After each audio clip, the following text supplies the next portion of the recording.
সুপ্রিয় দর্শক, জানিয়ে রাখি অনুষ্ঠানে আপনাদের স্বাগত। আজকে আলোচনা করব জাতীয় নাগরিক পার্টি এনসিপির শীর্ষ তিন নেতার তিনটি বক্তব্য নিয়ে। প্রথমত, গত শনিবার এনসিপির শীর্ষ নেতা সার্জিস আলম দুর্নীতি বিরোধী ও একটি পঞ্চগড়ে একটি পথসভায় বিদ্যুৎ বিভ্রাটকে কেন্দ্র করে স্থানীয় বিদ্যুৎ বিভাগের কর্মকর্তাদের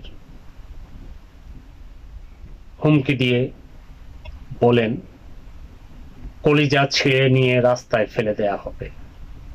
এই বক্তব্যটি আজকে বেশ আলোচিত, সমালোচিত। অপরদিকে ঢাকায় শিক্ষকদের একটি আন্দোলনকে আজকে পুলিশ ছত্রভঙ্গ করে দিলে, ছত্রভঙ্গ শেষে তারা প্রেস ক্লাব থেকে ছত্রভঙ্গ করে দিলে তারা জাতীয় শহীদ মিনারে গিয়ে আবার অবস্থান নেন, আন্দোলন চালিয়ে যাওয়ার ঘোষণা দেন।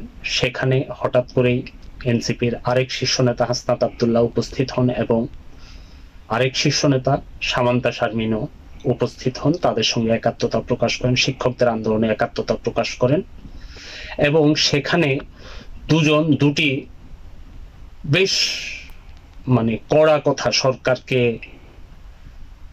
উদ্দেশ্য করে দুটি বেশ কড়া বক্তব্য দিয়েছেন। বক্তব্যের সারাংশটুকু আমি বলছি। হাসনাত আব্দুল্লাহ সরকারকে মুনাফিক হিসাবে আখ্যায়িত করেছেন। অপরদিকে সামান্তা শারমিন সরকারের সব উপদেষ্টাকে উদ্দেশ্য করে বলেছেন সবাই আখের গোছানোর কাজ করছেন। এই দুটি বক্তব্য আজকে বেশ আলোচনার জন্ম দিয়েছে। কেন সরকারকে, তাদেরই নির্বাচিত সরকার, তাদেরই আন্দোলনের ফসল সরকার এই সরকারকে কেন তারা মুনাফিক বললেন এবং আখের গোছানোর জন্য সব উপদেষ্টা কাজ করছেন বললেন?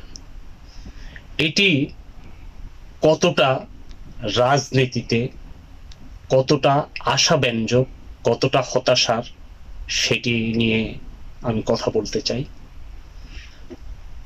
সরকার যতই নির্বাচনের বিষয়ে, ত্রয়োদশ জাতীয় সংসদ নির্বাচনের বিষয়ে কথা বলছেন, ঠিক ততটাই সরকারের সমালোচনায় অবতীর্ণ হচ্ছেন সদ্য প্রসব করা রাজনৈতিক দল এনসিপি।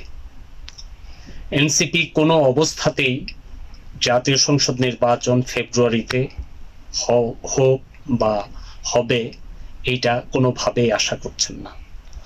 তারা তাদের অবস্থান থেকে সরকারের বিরুদ্ধে উঠে পড়ে লেগেছেন। এই উঠে পড়ে লাগাটা কতটা সমীচীন সেটি নিয়ে আমার প্রশ্ন, যে নির্বাচন বাধাগ্রস্ত হয়ে গেল তো দেখতে দেখতে 13 মাস হয়ে গেল। গণতান্ত্রিক সরকারের অনুপস্থিতিতে বাংলাদেশে বেশ সংকটে নিপতিত হতে যাচ্ছে অর্থনৈতিক অবস্থা, বিনিয়োগ ব্যবস্থা, তারপর আইন শৃঙ্খলা পরিস্থিতি, দ্রব্যমূল্যের ঊর্ধ্বগতি। এইসব বিষয়ে কেন পাশ কাটিয়ে নির্বাচনকে ডিলে করতে চায় এনসিপি? এনসিপি তো একটা রাজনৈতিক দলে পরিণত হয়েছেন, একটি রাজনৈতিক দল তারা করেছেন। এই রাজনৈতিক দলের নির্বাচনকে ঝুলিয়ে দেয়া বা নির্বাচনকে দীর্ঘায়িত করা কোনো রাজনৈতিক দলের শুভ আচরণ হতে পারে কি? রাজনৈতিক দল হিসেবে জনগণের সংকটগুলোকে চিহ্নিত করতে হবে।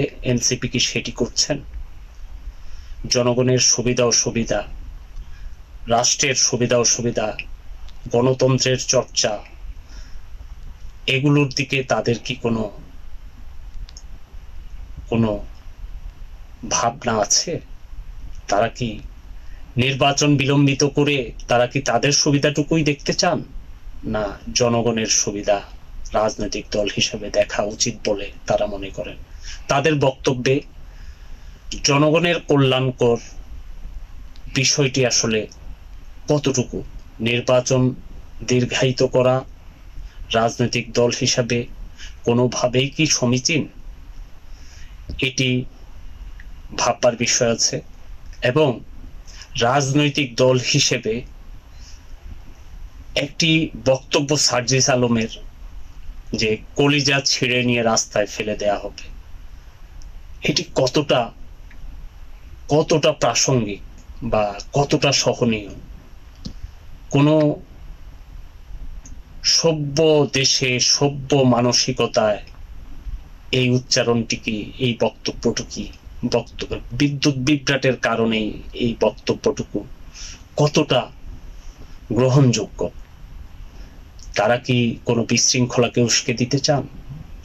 নির্বাচন নিয়ে সরকারের যে অবস্থান, সে অবস্থানটিকে তারা চ্যালেঞ্জ করে নির্বাচন বিলম্বিত করার যেই তাদের ইচ্ছা, আগ্রহ বা তাদের কর্মকাণ্ড, সেটিকে আসলে জনগণ মেনে নেবে?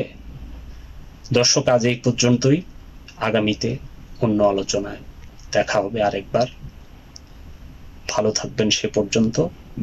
আলোচনাটি ভালো লাগলে সাবস্ক্রাইব করবেন আমার চ্যানেলটি এবং কমেন্টস করবেন, আমাকে বাধিত করবেন।